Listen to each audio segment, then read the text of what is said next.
अंडे का फंडा, ये नहीं प्यारे कोई मामूली बंदा। हाँ जी, तो ये सॉन्ग सुन के आपके दिमाग में कुछ तो स्क्रू हुआ होगा कि आज का वीडियो किस टॉपिक से रिलेटेड होगा। आज का टॉपिक होगा जो हम सब लोग जितने भी 90s के बच्चे हैं, उनके दिमाग में हमेशा एक चीज़ तो ज़रूर आई होगी कि क्या पहले मुर्गी आई है या पहले अंडा आया है? आजकल के बच्चे तो सिर्फ गेमिंग में रह जाते हैं, उनको ये सारे क्वेश्चनिंग के बारे में नहीं पता होता है, लेकिन हम जैसे जो 90s के बच्चे होते हैं, उनके हमेशा दिमाग में कुछ न कुछ खुराफात आता रहता है कि क्या पहले मुर्गी आया था या पहले अंडा आया था? या अपने माँ-बाप की शादी में हम लोग पिक्चर देख कर के कहते हैं कि हम कहाँ थे मम्मी? हम कहाँ थे पापा? क्या हम कहीं खो गए थे? मैं कब आया? तो इस तरीके के जो क्वेश्चन होते हैं, वो हम बच्चे ही समझ सकते हैं, इस इमोशन को हम बच्चे ही समझ सकते हैं। तो हे फैमिली, नमस्ते, सत श्री अकाल, अस्सलाम वालेकुम, कैसे हैं आप? आई होप आप बहुत अच्छे होंगे, अपने पेरेंट्स के घर भी काफ़ी अच्छे से रख रहे होंगे। आई विश कि आप और आपकी फैमिली हमेशा हेल्दी-वेल्दी रहे और एन्जॉय करें। क्या इस दुविधा को सॉल्व कर दिया है हमारे ध्रुव भाई ने? इस रिएक्शन का यही टॉपिक है कि क्या पहले अंडा आया है या मुर्गी आई है या मुर्गा आया है? कौन आया है पहले? तो देख लेते हैं कि ध्रुव भाई ने क्या कहा है। ये बहुत ही अच्छे यूट्यूबर है जो कि नॉलेज हमें प्रोवाइड कराते हैं, अलग-अलग स्ट्रीम से रिलेटेड, हिस्ट्री हो, ज्योग्राफी हो। तो आज हमारा यही क्वेश्चन रहेगा कि क्या पहले मुर्गी आया है या अंडा आया है? अगर आपको इसका जवाब पता है तो अभी पहले वीडियो देखने से पहले ही कमेंट कर लीजिए, और अगर डाउट हो, और इस चीज़ का बहुत बड़ा डाउट है ये जो आपका क्लियर होने वाला है, तो वीडियो को पूरा देखिएगा ताकि आपको पता चले कि पहले अंडा आया है या मुर्गा आया है या मुर्गी आई है। लेकिन अगर आप चैनल पर नए हैं तो प्लीज़ सब्सक्राइब, लाइक और शेयर ज़रूर करिएगा। तो चलिए शुरू करते हैं। Let's get started. नमस्कार दोस्तों, एक सदियों पुराना सवाल जो अक्सर पहेली के तौर पर पूछा जाता है, मुर्गी पहले आई या अंडा? अगर आप मुर्गी कहते हो तो सवाल ये उठता है कि पहली मुर्गी कौन से अंडे से निकली, और अगर आप अंडा कहते हो तो सवाल उठता है कि पहला अंडा किस मुर्गी ने दिया। और वैसे अंडों को लेकर शायद सबसे कंट्रोवर्शियल सवाल तो ये है कि अंडा वेजिटेरियन है या नॉन वेजिटेरियन है। आइए आज के वीडियो में इन्हीं सवालों को आंसर करते हैं। ये वीडियो मेरा थर्ड पार्ट है एवोल्यूशन की सीरीज का। इससे पहले जो 2 वीडियोस बनाए हैं मैंने एवोल्यूशन पर, उनका लिंक डिस्क्रिप्शन में है, आप बाद में जाकर देख सकते हैं। आओ सिखाता हूं मैं आपको अंडे का फंडा।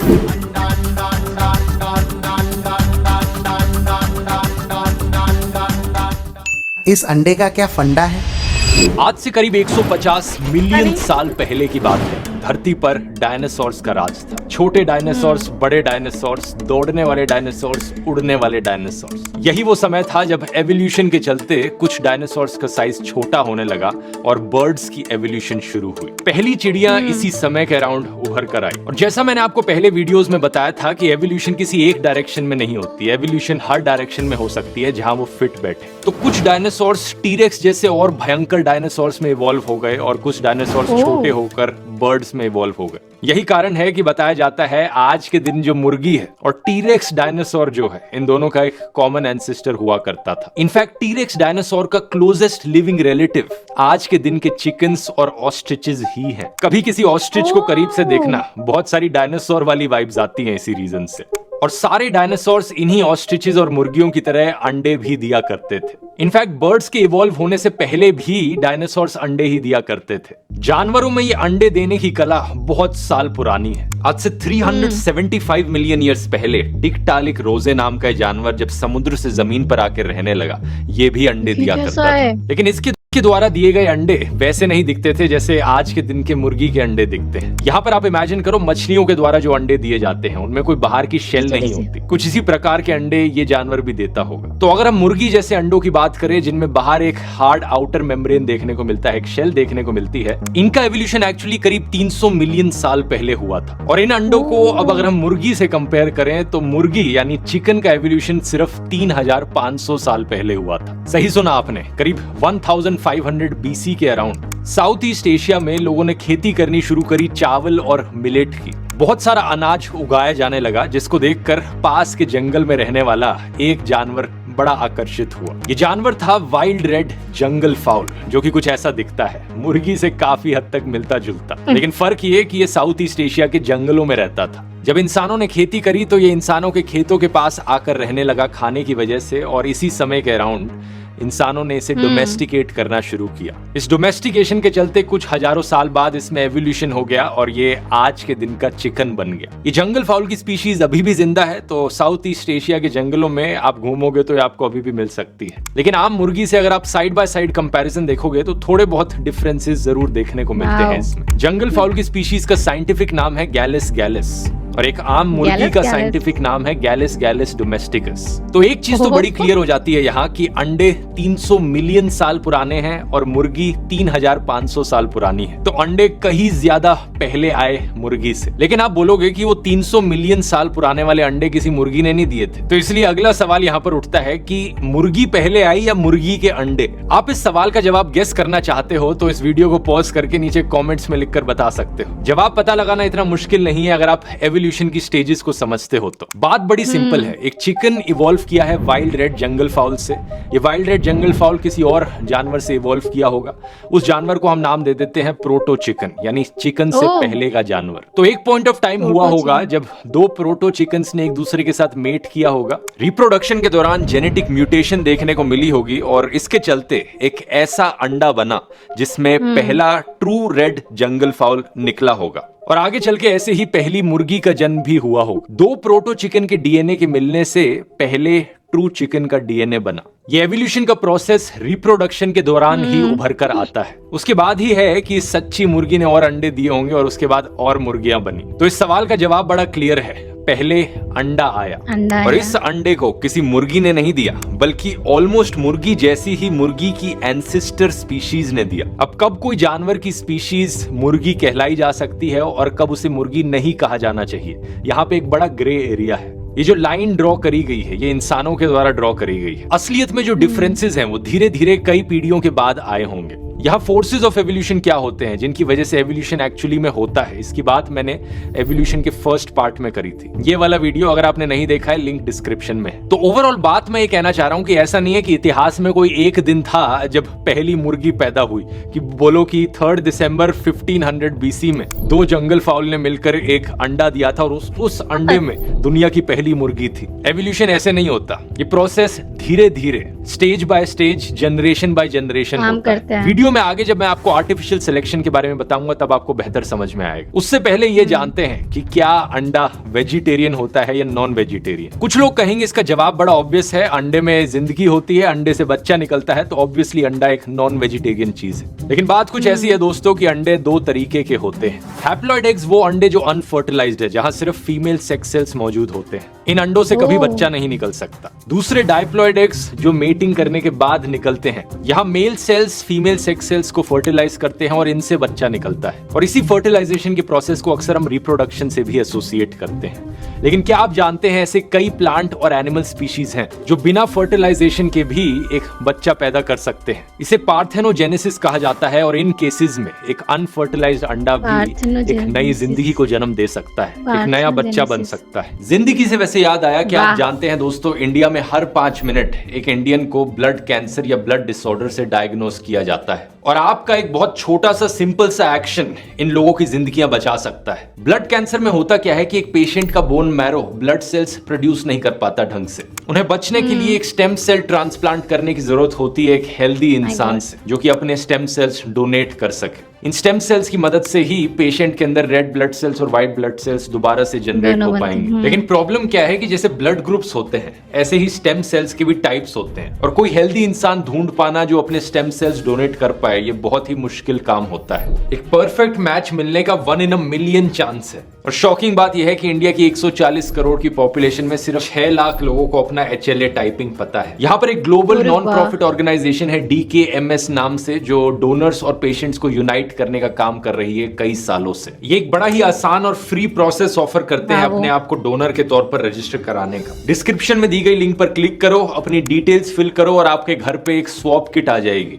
फिर जैसा किट में लिखा गया है अपने चीक्स के अंदर से बस एक स्वैब निकालो और वापस भेज दो। इनकी लेबोरेटरी में उस सैंपल को एनालाइज किया जाएगा और आपका जो HLA टाइप है वो पता लग पाएगा आपको। और इसकी मदद से अगर देश में कहीं पर किसी को कभी स्टेम सेल डोनेशन की जरूरत पड़े और आपका टाइप उस इंसान से मैच हो जाए तो आप लोगों की जिंदगियां बचा सकते हैं। बड़ा ही सिंपल है, लिंक डिस्क्रिप्शन में है, जाकर चेकआउट कर सकते हैं। अब टॉपिक पर वापस आते हैं। यह हमें देखने को मिलता है प्लांट स्पीशीज जैसे कि पाइनएप्पल और बनाना के जो प्लांट्स होते हैं, और जानवरों में लिजर्ड्स, जीब्रा शार्क्स और रैटल स्नेक्स में हमें ये पार्थेनोजेनेसिस देखने को मिल सकती है। ये शब्द आता है पार्थेनोस प्लस जेनेसिस शब्दों से, जिसका मतलब होता है virgin plus creation. Virgin creation हो रही है, बिना स्पर्म के एक अनफर्टिलाइज्ड एग एम्ब्रियो में डेवलप हो रहा है। तो सवाल यहाँ पर ये उठता है कि क्या मुर्गियों में पार्थेनोजेनेसिस देखने को मिल सकती है? इसका सीधा सीधा जवाब है नहीं। एक अनफर्टिलाइज्ड मुर्गी का अंडा कभी भी बच्चे को जन्म नहीं दे सकता, और ज्यादातर अंडे जो हम खाते हैं दोस्तों वो अनफर्टिलाइज्ड ही होते हैं। आप में से कुछ लोग सोचोगे यार लेकिन कभी कभी जब मैंने अंडा खाया था उसमें खून का एक स्पॉट देखने को मिला था, इसका मतलब वो वाला फर्टिलाइज्ड होगा। उसमें भी चिंता करने की जरूरत नहीं है, क्योंकि ऐसा नहीं है। जब एक मुर्गी अंडा देती है तो उसकी ओवरीज के पास कुछ छोटी छोटी ब्लड वेसल्स कई बार फट जाती है, रप्चर हो जाती है, तो खून का 1-2 ड्रॉप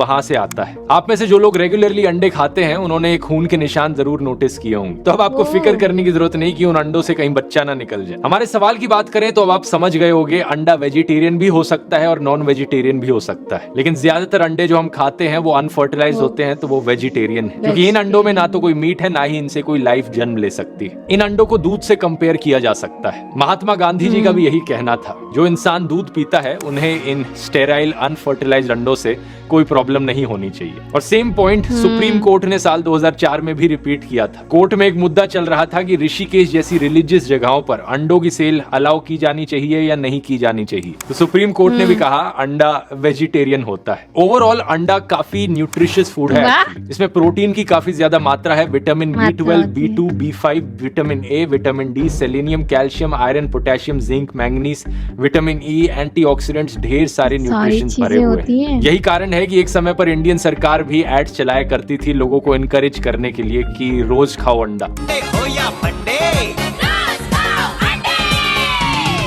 मैल न्यूट्रिशन जैसी प्रॉब्लम से फाइट करने के लिए ये एक अच्छा सोर्स निकला था खाने का। अब कुछ अंडे यहाँ ब्राउन होते हैं, कुछ व्हाइट होते हैं, और लोगों को लगता है कि ब्राउन अंडे व्हाइट अंडों के कंपैरिजन में ज्यादा हेल्दी होते हैं, क्योंकि ब्राउन ब्रेड व्हाइट ब्रेड के कंपैरिजन में ज्यादा हेल्दी होती है। लेकिन एक्चुअली में अंडों के केस में ऐसा नहीं होता। ब्राउन और व्हाइट जो कलर डिफरेंस आता है वो मुर्गी की ब्रीड की वजह से आता है, किस ब्रीड की मुर्गी उस अंडे को दे रही है। और न्यूट्रिशनली ब्राउन और व्हाइट दोनों ही अंडे बहुत सिमिलर हैं एक दूसरे से। एक और इंटरेस्टिंग चीज यहाँ ये जानने वाली है कि आज के दिन मुर्गियां करीब 200 से 300 अंडे देती हैं एक साल में, लेकिन इनके एंसेस्टर्स ये रेड जंगल फाउल सिर्फ 10 से 15 अंडे देते हैं एक साल में। ऐसा कैसे हो गया? एवोल्यूशन की तरफ से कौन सा फोर्स यहाँ पर आया जिसकी वजह से मुर्गियां इस तरीके से इवॉल्व करी कि वो ज्यादा अंडे दे? इसका जवाब है दोस्तों कि यहाँ पर नेचुरल सिलेक्शन का कोई रोल नहीं है। एवोल्यूशन यहाँ हुई है आर्टिफिशियल सिलेक्शन की वजह से, इंसानों के इंटरफेरेंस की वजह से। इंसानों ने सेलेक्टिव ब्रीडिंग करी मुर्गियों की। हजारों साल पहले किसी एक इंसान ने देखा होगा कि ये वाली मुर्गी ज्यादा अंडे दे रही है, तो सेलेक्टिवली उस मुर्गी को एक ऐसे मुर्गे के साथ ब्रीड किया, उनसे और ज्यादा अंडे पैदा करने वाला बच्चा निकला। फिर अगली जनरेशन में यही किया गया, बार बार ये चीज रिपीट होती रही।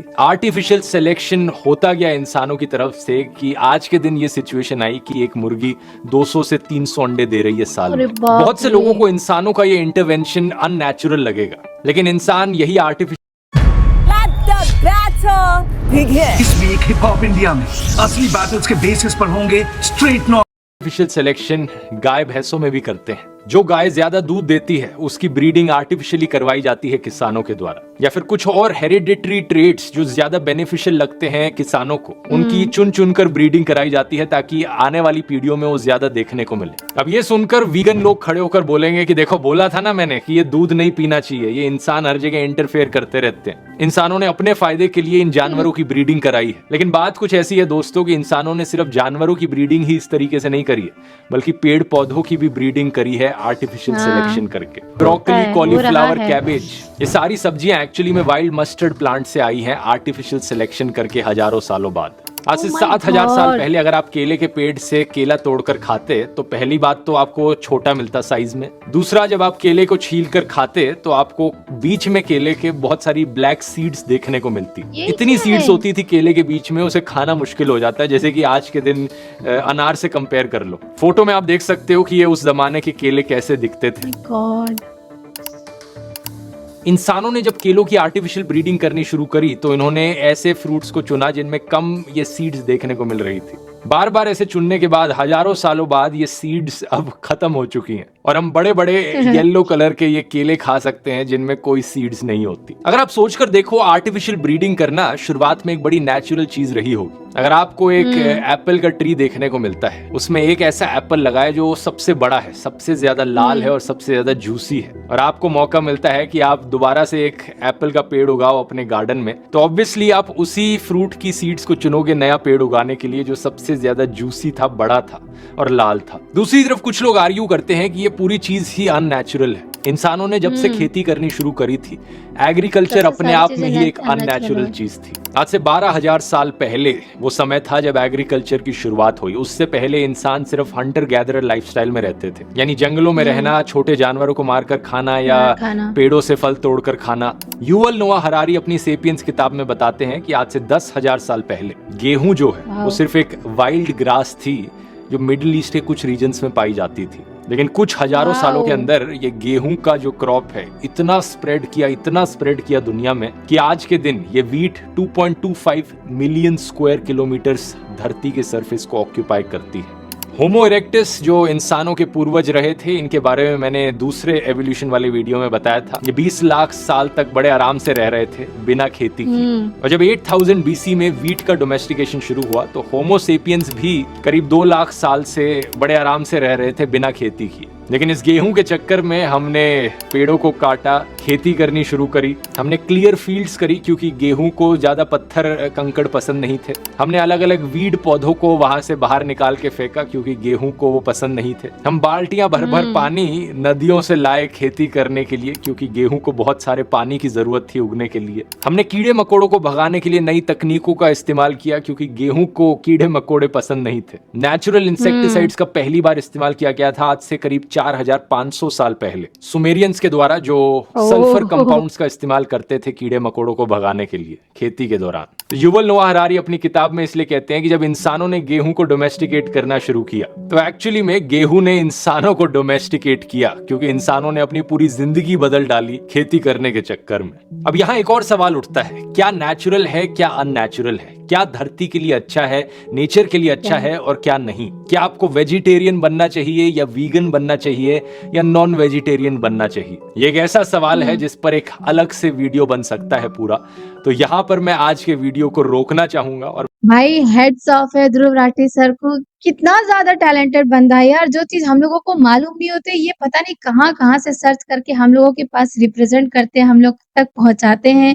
हेड्स ऑफ है। मुझे तो ये चीज बिल्कुल भी मालूम नहीं थी कि जो केला होता है उसके बीज हुआ करते थे। पहली बार मुझे इनके वीडियो से मालूम चला।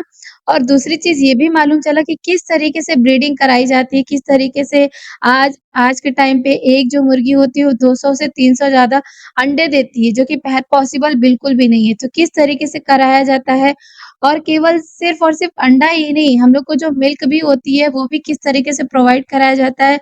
एनिमल को टॉर्चर करके तब हम लोगों तक वो सारी चीजें प्रोवाइड होती हैं जो हम लोग खाते हैं। तो नॉन वेजिटेरियन और वेजिटेरियन का पूरा कॉन्सेप्ट इन्होंने क्लियर किया है कि कुछ ही हद तक ऐसे अंडे होते हैं जो नॉन वेजिटेरियन होते हैं, वरना सब ऐसे अंडे होते हैं जो कि ब्रीडिंग वाले नहीं होते हैं, जिससे बच्चे पैदा नहीं हो सकते हैं। तो एक चीज तो ये है कि अंडे जो होते हैं वो वेजिटेरियन होते हैं, और दूसरा ये है कि हम लोग जो दूध भी पीते हैं ना, वो भी जो गाय होती है उनसे जबरदस्ती निकाला जाता है। वो मतलब एक खून के प्रोसेस से उनका निकल करके हम लोगों के पास दूध पहुंचता है जो हम लोग पीते हैं, और हम लोगों को लगता है कि वो वेजिटेरियन है। आप कुछ भी आज के टाइम पे खाएंगे सब नेचुरल नहीं है, कुछ भी नेचुरल नहीं रह चुका है, सब आर्टिफिशियल तरीके से हम लोगों के पास पहुंचाया जा रहा है। चाहे वो आप अंडा देख लो, चाहे वो आप मिल्क देख लो, चाहे वो आप सब्जी देख लो, इतनी बड़ी-बड़ी सब्जियां आने लगी हैं जो कि एक नॉर्मल है ही नहीं, हो ही नहीं सकती है। आप देखोगे लौकी इतनी बड़ी-बड़ी होती हैं, ठीक है? इतने बड़े-बड़े कॉलीफ्लावर्स होते हैं। तो ये सारी चीज़ें आर्टिफिशियल तरीके से हम लोगों तक पहुँचाई जा रही है, जो कि हम लोगों के हेल्थ के साथ भी खिलवाड़ हो रहा है। तो बहुत ही बड़ा जो क्वेश्चन था कि पहले मुर्गी आया कि पहले अंडा आया, वो इस वीडियो से आपको कन्फर्म हो गया होगा। मैं बहुत थैंकफुल हूँ ध्रुव राठी भाई का कि उन्होंने इतनी ज़्यादा अच्छे तरीके से एक्सप्लेन किया है सारी चीज़ें, कि मुझे तो मज़ा आ गई ये नॉलेज देख कर के। आपको कैसा लगा? क्या आपका जो डाउट था वो क्लियर हुआ या नहीं हुआ? प्लीज़ हमें सपोर्ट करके ज़रूर बताइएगा।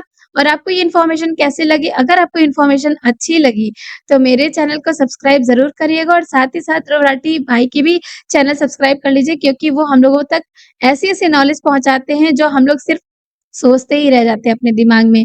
Thank you so much for watching me till last. Bye, take care.